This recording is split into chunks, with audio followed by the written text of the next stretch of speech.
all eyes are on Aston Martin moving into 2026 as a team capable of extremes. Either an extreme rise in the pecking order or extreme disappointment, as the ingredients now present within the Silverstone team pack an awful lot of potential. Honda, Newey, Cowell, Cardille, Alonso and the bank of Stroll have all the makings of a powerhouse of monstrous proportions. But there is potentially one final factor missing to ensure that it lasts long into the upcoming regulations. According to an Aston Martin insider, Adrian Newey believes that there is something missing from the team to ensure that they can challenge at the front for years to come, but it may come at the cost of a fan-favourite driver losing their place. The worry now is, if Aston Martin fails to act on Newey's wishes, could it cost them in the long run, and potentially put a limit on them achieving the true potential of their powerhouse project?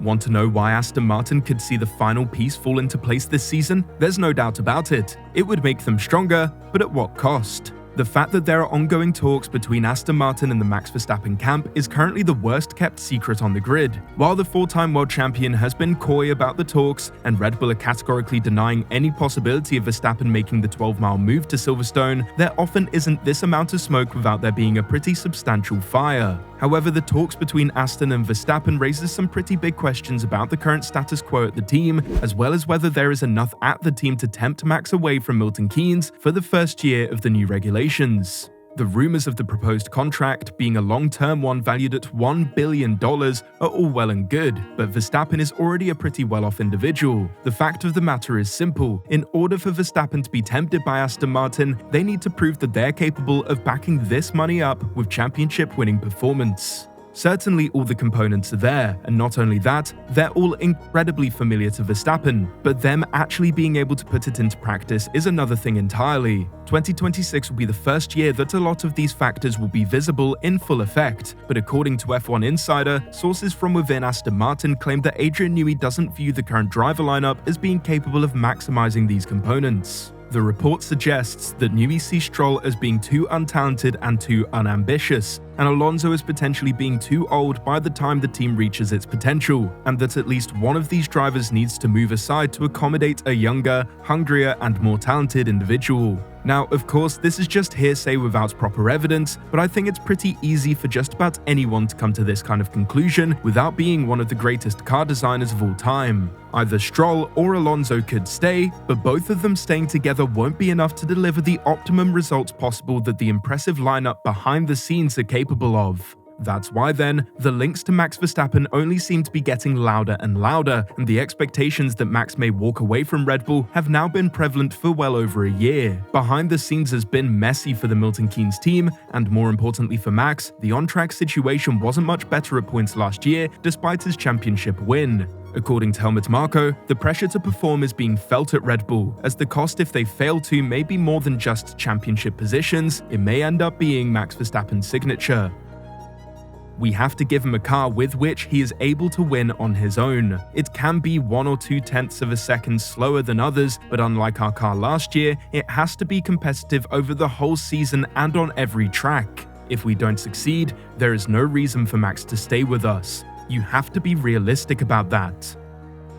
Given Adrian Newey's previous comment about his desire to work with Alonso, as well as his recent comments where he claimed that Fernando has been a bit of a thorn in the side through the years, so it will be good to be working with him. I've got a huge amount of respect for Fernando. The fact he's only won 2 world championships, on paper, does not reflect his ability at all.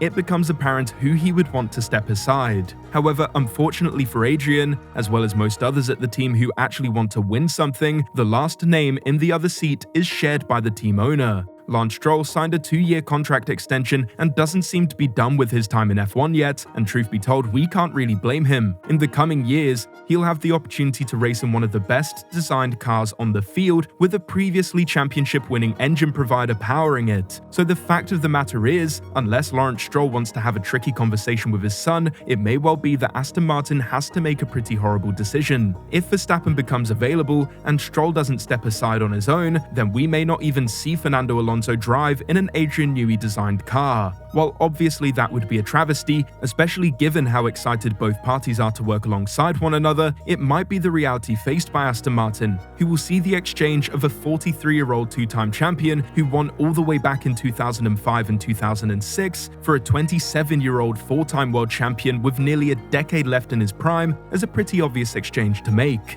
Putting emotions aside, the cold reality may see Verstappen placed next to Stroll, and truth be told, it would suit the Dutchman far more. He has performed best where there is a clear hierarchy, and Stroll wouldn't be capable of keeping up, never mind challenging Verstappen. Alonso, on the other hand, if he got the opportunity to fight at the front, would be as ruthless as they come in the pursuit of his next win, never mind a championship.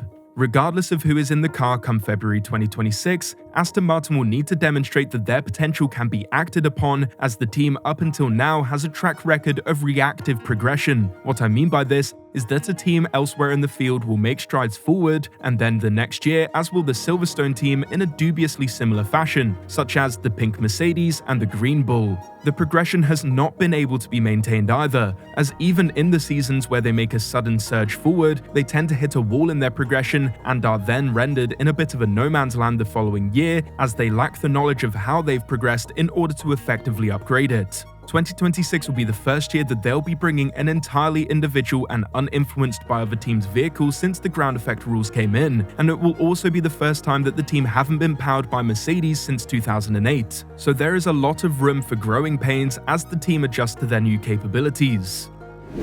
If Red Bull is still capable of challenging in 2025 and Aston Martin haven't showed forward momentum, then Max Verstappen may well see staying at Red Bull as the smarter move for the time being. Max said last year at Azerbaijan that a move to Aston Martin was something for the future and not right now, and until it becomes apparent that moving over to Silverstone wouldn't be detrimental to his chances of fighting for wins and championships, even just in the short term, then it's hard to see him going anywhere. If, however, Red Bull move backwards and are convincingly fourth behind Ferrari, Mercedes and McLaren, and Aston Martin close up on the top four next season, then the components in place at Aston Martin, as well as the frustrations that Max has with a decaying team, may well force his move to come far sooner than maybe he considered last year at Azerbaijan. The fact of the matter is, for the time being, Alonso is guaranteed 1 year and 1 year only to fight with Aston in the new regulations. He may well be there longer than that, but for now it's not contractually guaranteed, and if he does too good of a job in 2026, he may well be signing a death sentence for his career at Aston Martin. If Max is as wanted by the team as it appears, and Stroll is happily Sunday driving to points finishes, then Fernando Alonso achieving what seems to be on the table for Aston Martin in 2026 could be enough to convince Max to move, and in doing so, may force Fernando out of the seat. So Alonso, if the stars align, he performs well and Aston Martin fulfill their potential, may well find himself in a catch-22, perform well, and get dropped. But what do you think? Could it be that we actually see an Alonso-Verstappen partnership? I can't see it personally, both because Stroll having plot armor, but also Verstappen not wanting such a feisty teammate. Let us know what you think in the comments below. Thank you for watching.